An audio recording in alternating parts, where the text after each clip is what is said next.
Magandang araw mga bata! Muli ako si Mrs. A at nandito na naman ako upang ituro naman sa inyo ang ikalimang paksa para sa ikatlong quarter ng AP 10, mga kontemporaryong issue.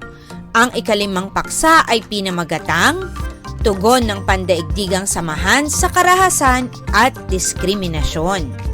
Ang pinakamahalagang kasanayan sa pagkatutong nais maisakatuparan sa lesson video ito ay ang Napahahalagahan ng tugon ng pamahalaan at mamamayan ng Pilipinas sa mga isyu ng karahasan at diskriminasyon. Mula dito'y inaasahang maisasakatuparan natin ang mga sumusunod na layunin.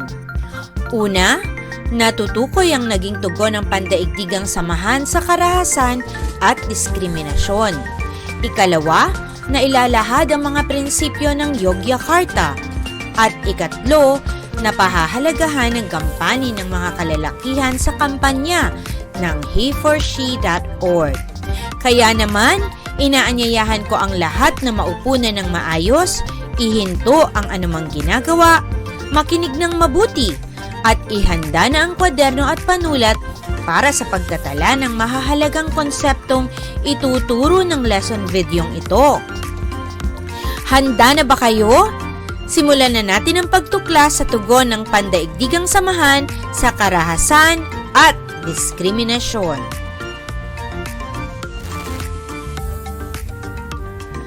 Ang mga prinsipyo ng Yogyakarta. LGBT rights are human rights. Ito ang mga katagang winika ni dating UN Secretary Ban Ki-moon.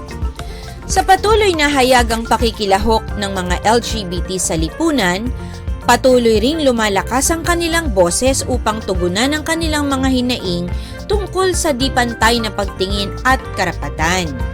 Nasa 27 eksperto sa oryentasyong sexual at pagkakakilanlang pangkasarian na nagmula sa iba't ibang bahagi ng daigdig ang nagtipon-tipon sa Yogyakarta, Indonesia noong ika-6 hanggang ika-9 ng Nobyembre taong 2006 upang pagtibayin ang mga prinsipyong makatutulong sa pagkakapantay-pantay ng mga LGBT.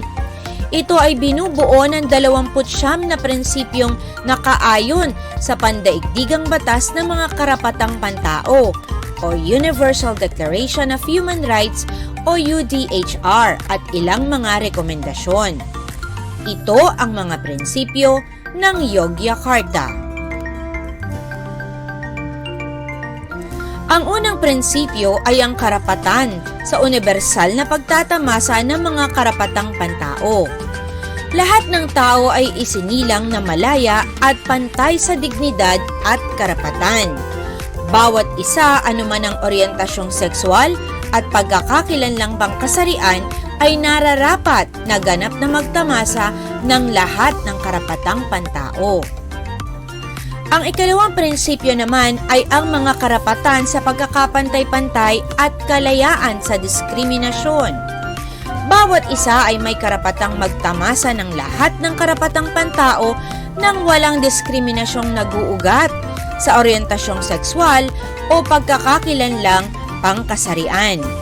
Dapat kilalanin na ang lahat ay pantay-pantay sa batas at sa proteksyon nito nang walang anumang diskriminasyon, kahit may nasasangkot na iba pang karapatang pantao. Ipagbabawal sa batas ang ganoong diskriminasyon at titiyakin para sa lahat. Ang ika-4 na prinsipyo ay ang karapatan sa buhay. Karapatan ng lahat ang mabuhay. Walang sino man ang maaaring basta na lamang pagkaitan ng buhay sa anumang dahilan, kabilang ang may kaugnayan sa oryentasyong sexual o pagkakakilanlang pangkasarian.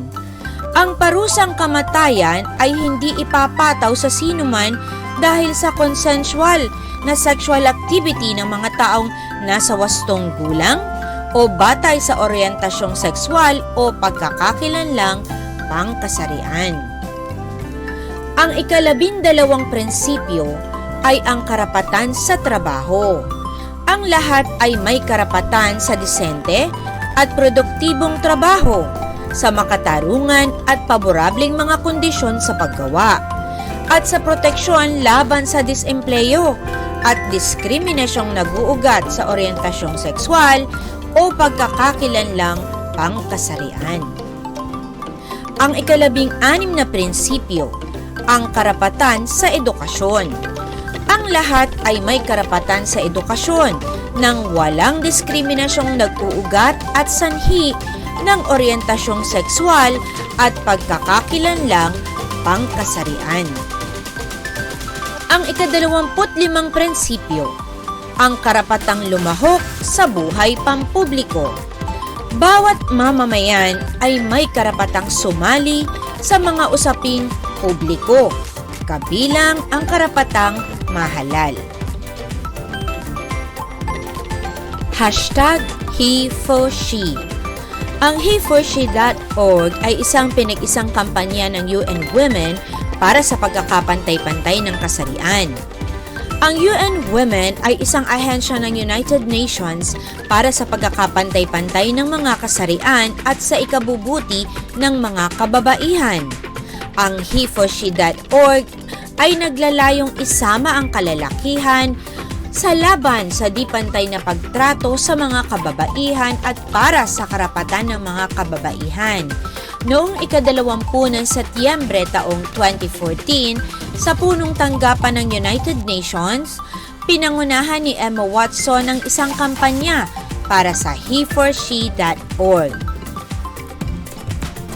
Si Emma Watson ay isang aktres mula sa United Kingdom na nakilala sa kanyang mga pagganap sa mga pelikula ng Harry Potter series bilang Hermione Granger. Itinalaga si Watson ng UN Women bilang UN Goodwill Ambassador.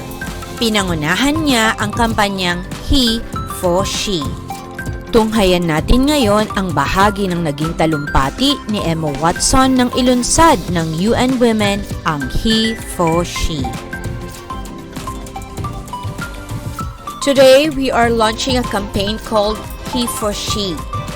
I am reaching out to you because we need your help. We want to end gender inequality, and to do this, we need everyone involved. This is the first campaign of its kind at the UN. We want to try to mobilize as many men and boys as possible to be advocates for change. And we don't just want to talk about it, we want to try and make sure that it's tangible. I was appointed as Goodwill Ambassador for UN Women 6 months ago. And the more I spoke about feminism, the more I have realized that fighting for women's rights has too often become synonymous with man-hating. If there is one thing I know for certain, it is that this has to stop. For the record, feminism by definition is the belief that men and women should have equal rights and opportunities. It is the theory of the political, economic, and social equality of the sexes. I started questioning gender-based assumptions a long time ago. When I was 8, I was confused for being called posse because I wanted to direct the plays that we would put on for our parents, but the boys were not. When at 14, I started to be sexualized by certain elements of the media. When at 15, my girlfriends started dropping out of sports teams because they didn't want to appear muscly. When at 18, my male friends were unable to express their feelings. I decided that I was a feminist, and this seemed uncomplicated to me. But my recent research has shown me that feminism has become an unpopular word. Women are choosing not to identify as feminist. Apparently, I'm among the ranks of women whose expressions are seen as too strong, too aggressive, isolating, and anti-men, unattractive even. Why has the word become such an uncomfortable one?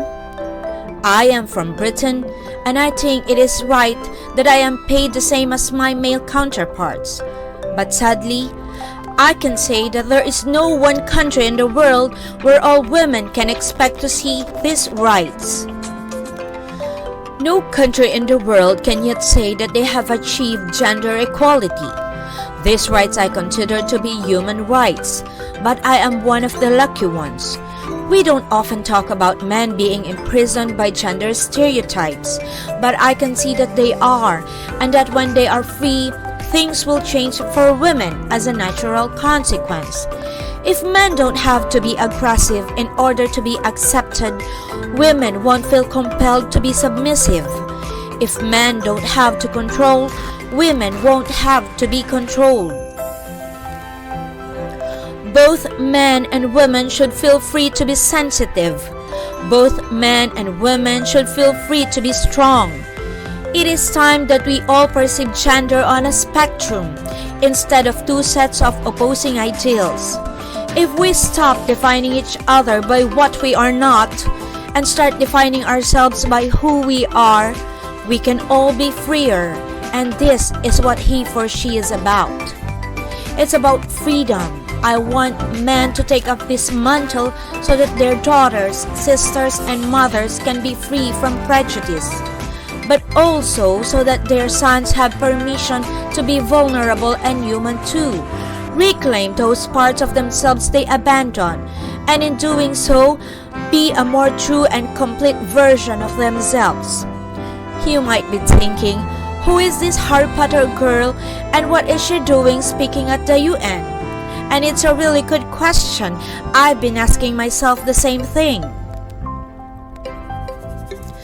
All I know is that I care about this problem, and I want to make it better. And having seen what I've seen, and given the chance, I feel it is my responsibility to say something. Statesman Edmund Burke said, "All that is needed for the forces of evil to triumph is for good men and women to do nothing." In my nervousness for this speech and in my moments of doubt, I told myself firmly, if not me, who? If not now, when? If you have similar doubts when opportunities are presented to you, I hope those words will be helpful. Because the reality is that if we do nothing, it will take 75 years or for me to be nearly 100 before women can expect to be paid the same as men for the same work.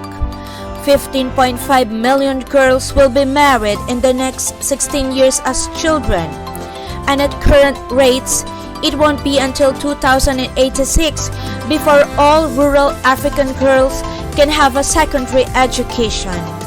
If you believe in equality, you might be one of those inadvertent feminists that I spoke of earlier, and for this, I applaud you.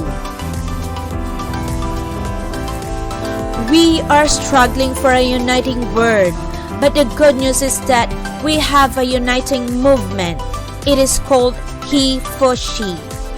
I'm inviting you to step forward to be seen and to ask yourself, if not me, who? If not now, when? Ito ang tugon ng Pandaigdigang Samahan sa Karahasan at Diskriminasyon. Muli, ako si Mrs. A na nag-iiwan sa inyo ng isang magandang araw. Hanggang sa muli nating pagkikita, paalam!